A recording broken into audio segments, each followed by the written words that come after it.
2013, 2020, আবারও 2022-এ নতুন করে কারিগরি শিক্ষার্থীদেরকে উস্কে দেওয়া হলো নতুনভাবে।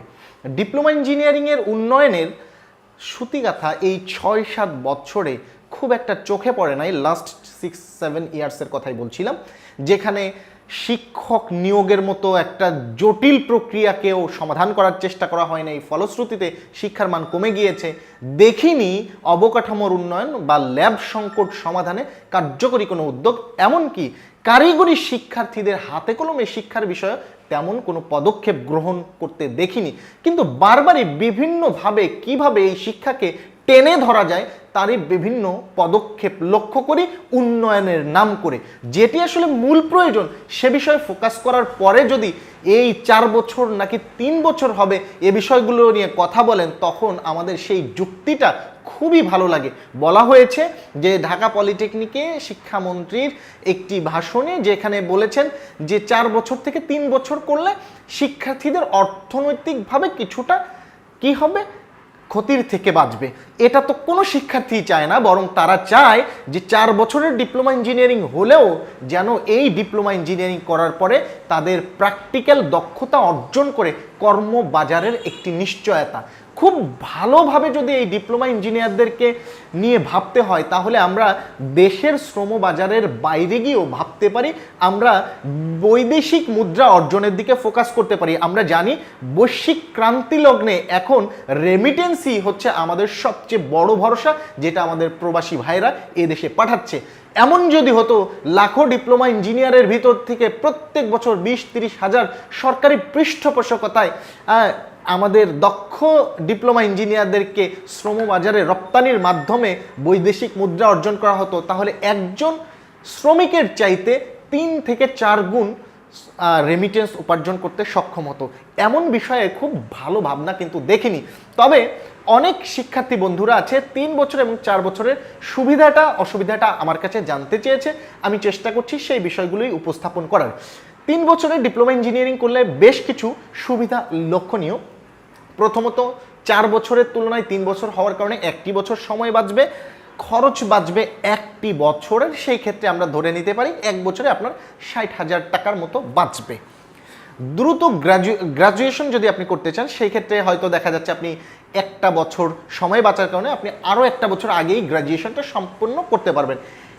এই সাথে আরেকটি বিষয় লক্ষণীয়, সেটা হচ্ছে এইচএসসি 2 বছরের, সেখানে এইচএসসির সাথে একটা দৌরাত্ম্য কমবে, কারণ এইচএসসি থেকে মাত্র 1 বছর বেশি করলেই আপনি ডিপ্লোমা ইঞ্জিনিয়ার হয়ে যেতে পারবেন। চমৎকার সুবিধা আমরা দেখলাম। এর আড়ালেই রয়েছে বেশ কিছু অসুবিধা, সে বিষয়গুলো নিয়ে কথা বলবো এখনই। সো প্রথমত 3 বছর নামিয়ে আনাটা আমি মনে করি একটি ষড়যন্ত্র, অথবা কারিগরি শিক্ষা বোদ্ধাদের গবেষণার পর্যাপ্ত অভাব। কারণ কারিগরি শিক্ষা নিয়ে যদি গবেষণা থাকে তাহলে এই শিক্ষাকে উন্নয়নের সেকশন নিয়ে অনেক জায়গা আছে, কিন্তু যেখানে কোনো গবেষণা নেই, যেখানে কোনো রিসার্চ নেই, সেইখানে 4 বছরের জায়গাতে 3 বছর হুট করে আনলাম, 60,000 টাকা বাঁচলো, কিন্তু বাংলাদেশের যে কোটি কোটি ডলার এর সমপরিমাণ মেধা নষ্ট হয়ে যাবে, এই বিষয়টি নিয়ে ভাবলেন না একবারও? সো আমি এই বিষয়টি নিয়ে ভাবার জন্য অনুরোধ করব। এবং সেই সাথে আরও কিছু বিষয় আমি একটু বলি, সেটি হচ্ছে বর্তমানে ডিপ্লোমা ইঞ্জিনিয়াররা 4 বছরের ডিপ্লোমা ইঞ্জিনিয়ারিং হওয়ার কারণে 10ম গ্রেডের একটি সম্মান পাচ্ছে, যেখানে 2য় শ্রেণীর কর্মকর্তা হিসেবে বিবেচিত হচ্ছেন। কিন্তু সময় সময় যদি 3 বছর করা হয় তাহলে যেমনটি হতে পারে সেটি হচ্ছে 13তম থেকে 16তম গ্রেডে নিয়ে আসা হবে। ফলশ্রুতিতে ডাকা হতে পারে টেকনিশিয়ান, সুপারভাইজার, ফোরম্যান বা মেকানিক। সো এই অবস্থায় বলতে পারেন যে এমনটি তো করা হচ্ছে না। জি, এমনটি করা হচ্ছে না, কিন্তু আপনার সুযোগ সুবিধাগুলোকে একটি একটি করে নামিয়ে নেওয়া হবে। যেমনটি 2020 সালে আমরা দেখেছিলাম যে 2টি সুযোগ সৃষ্টি করা হচ্ছিল, অর্থাৎ 3.50-তে যে পলিটেকনিকে ভর্তি হওয়ার সুযোগ ছিল সরকারি পলিটেকনিকে, সেটাকে নামিয়ে দুর্বল শিক্ষার্থীদেরকে ভর্তির সুযোগ করে দেওয়া হচ্ছিল। অর্থাৎ পলিটেকনিকের মেধাবী শিক্ষার্থীদের মিলন মেলা একেবারেই বন্ধ করে দেওয়ার একটা হীনমন্য চক্রান্ত আমি বলবো শুরু হয়েছিল। এবং সেই সাথে আদু ভাইদেরকে পলিটেকনিকে ভর্তি হওয়ার সুযোগ করে দেওয়া হয়েছিল, অর্থাৎ বৃদ্ধ দাদুদের ও পলিটেকনিকের কোমলমতি শিক্ষার্থীদের সাথে পড়ার সুযোগ সৃষ্টি করা হয়েছিল। কিন্তু আন্দোলনের মুখে দুর্বল শিক্ষার্থীদের ভর্তির সুযোগ রহিত হলেও আদু ভাইদের বা আমরা যদি বলি যে দাদু ভাইদের পলিটেকনিকে পড়ার সুযোগটি কিন্তু রেখে দিয়েছে। কেন? যদি তাদেরকে পড়াতেই হয় আলাদা শিক্ষা বাস্তবায়ন করা হোক, উন্মুক্ত বিশ্ববিদ্যালয়ের মতো, উন্মুক্ত স্কুল কলেজের মতো, কেন একসাথে কেন পড়াতে হবে? একটা পরিবেশ বলে তো কথা আছে। তো পরবর্তী বিষয়ে যাচ্ছি। পরবর্তী বিষয় হচ্ছে ইঞ্জিনিয়ারিং যে শিক্ষাটা, এটার মূল উদ্দেশ্য হচ্ছে হাতে কলমে একটা শিক্ষা, যেখানে এই হাতে কলমের শিক্ষার জন্য একটা সময় প্রয়োজন। কারণ আমাদের এখানে পর্যাপ্ত থিওরি পড়তে হয়। এই থিওরিগুলো না জানলে প্র্যাকটিক্যাল যে জ্ঞানটা, এই জ্ঞানের গভীরতা আসে না।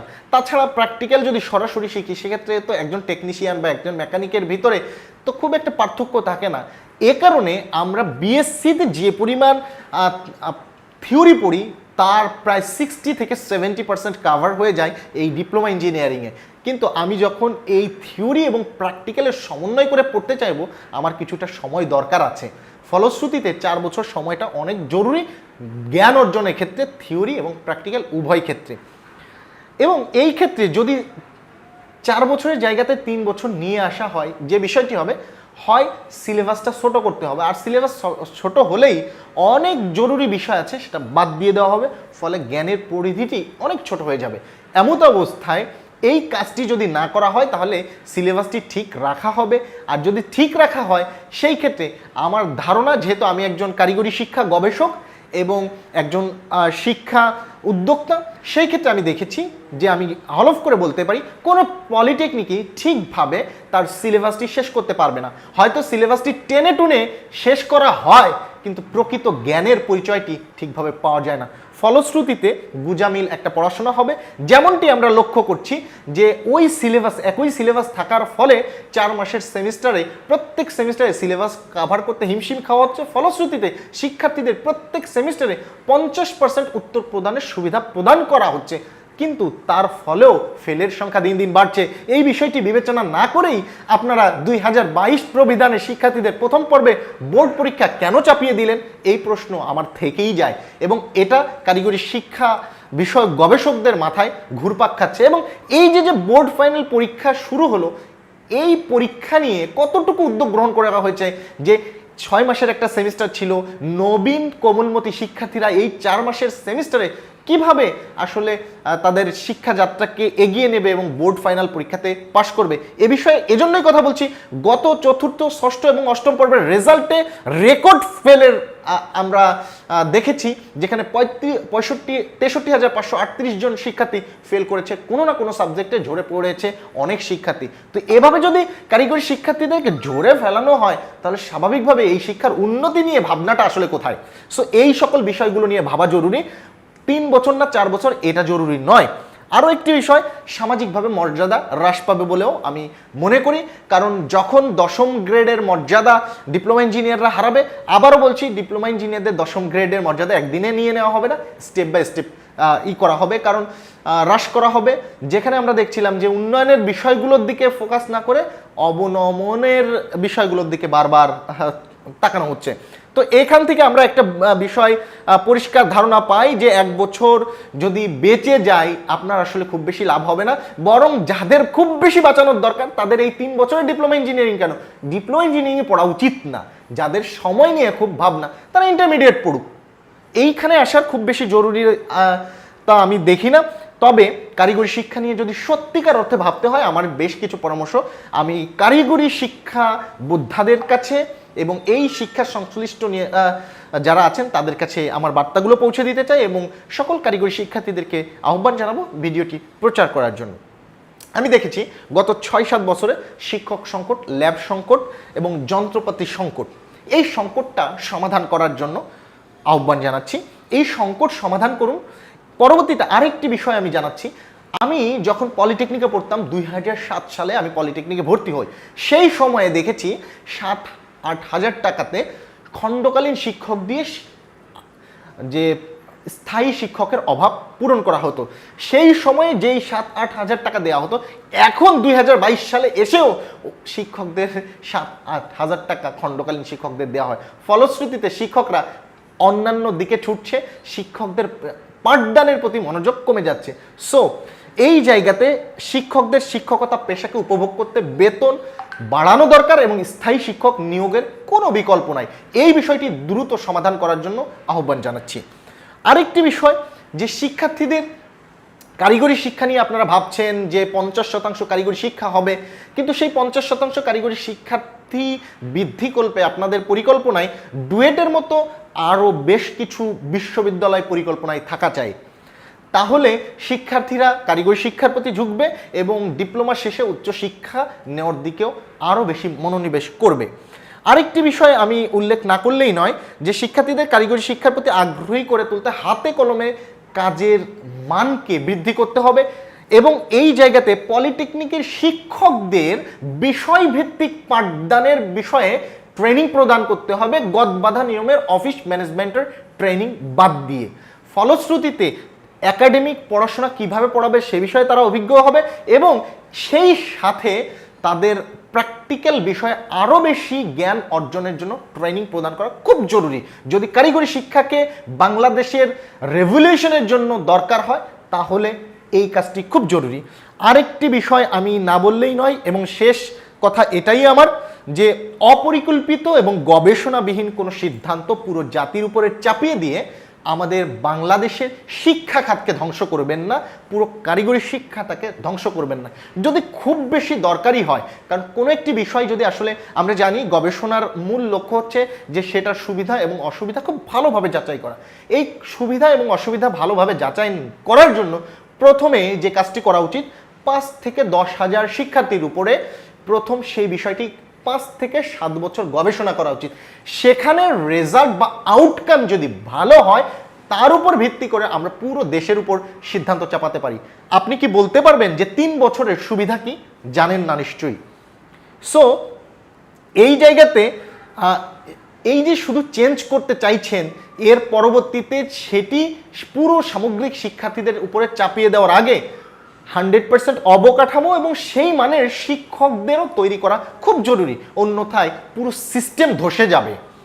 তো এই জায়গাতে এই বিষয়টি আমি এজন্যই বলছি যে কারিগরি শিক্ষার প্রসারের লক্ষ্যে আমরা ইতিমধ্যে বিভিন্ন উদ্যোগ লক্ষ্য করেছি। তারই অংশ হিসেবে বাংলাদেশের 64টি জেলাতে ডিপ্লোমা ইঞ্জিনিয়ারিং আরও প্রসারের লক্ষ্যে টেকনিক্যাল স্কুল অ্যান্ড কলেজগুলোতে ডিপ্লোমা ইঞ্জিনিয়ারিং পড়ার সুযোগকে অবারিত করে দেওয়া হয়, সম্ভাবনা সৃষ্টি করা হয়। কিন্তু অপরিকল্পিত এবং গবেষণাবিহীন একটি প্রজেক্ট শুরু করার ফলে 4 বছরের মাথায় সেই প্রজেক্ট বন্ধ হয়ে যায় এবং ওই সকল প্রতিষ্ঠানের শিক্ষার্থীরা এক হতাশার ভিতরে পড়ে, কারিগরি শিক্ষা পড়ে হুমকির ভিতরে।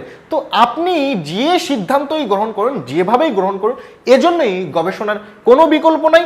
যেমনটি আমি আমার এই ভিডিওরই পূর্বে বলেছিলাম যে 22 সালের শিক্ষার্থীদের প্রথম সেমিস্টারের বোর্ড ফাইনালটিও একেবারেই অপরিকল্পিত, একেবারেই স্বেচ্ছাচারী মনোভাবের একটি নামান্তর। কারণ এখানে এমনকি এই 2022 প্রবর্ধনের সিলেবাসটা, যে পুরো 8 সেমিস্টারের সিলেবাসটি খুব ভালোভাবে প্রকাশ করে রাখা হয়েছে, যে শিক্ষার্থীরা চাইলে একটু নিজেরা পড়ে শুনে নেবে, সেই সুযোগ কিন্তু রাখা হয়নি। সো সব কথার শেষ কথা হচ্ছে 4 বছরের ডিপ্লোমা ইঞ্জিনিয়ারিং কোনোভাবেই 3 বছরে নামিয়ে আনাটা গ্রহণযোগ্য নয়। এটি সম্পূর্ণ অযৌক্তিক, অবান্তর এবং ভ্রান্ত চিন্তা থেকে উদ্ধৃত হওয়া একটি সিদ্ধান্ত। সো এই সিদ্ধান্তকে আমরা কোনোভাবেই মেনে নেব না, কারণ আমরা ডিপ্লোমা ইঞ্জিনিয়াররা আমাদের অধিকারের পক্ষে সবসময় লড়েছি এবং আমরা এই অধিকারটি বাংলাদেশের সাথে বঙ্গবন্ধুর সোনার বাংলার গড়ার লক্ষ্যে, গড়ার নিমিত্তে আমরা এটাকে বাস্তবায়ন করতে চাই। আর বঙ্গবন্ধুর সোনার বাংলার বাস্তবায়ন শুধু মুখের বুলিতে হবে না, কাজের মাধ্যমে যদি কিনা আসলে প্রমাণ করতে চান, তাহলে গবেষণালব্ধ সিদ্ধান্ত নিন। তাহলেই বাংলাদেশের কারিগরি শিক্ষা খাত তথা পুরো সামগ্রিক শিক্ষা খাত উন্নীত হবে, ফলশ্রুতিতে দেশ অনেকখানি এগিয়ে যাবে। শুভকামনা সবার জন্য এবং ভিডিওটি সবার কাছে পৌঁছে দেওয়ার অনুরোধ রইল। ধন্যবাদ।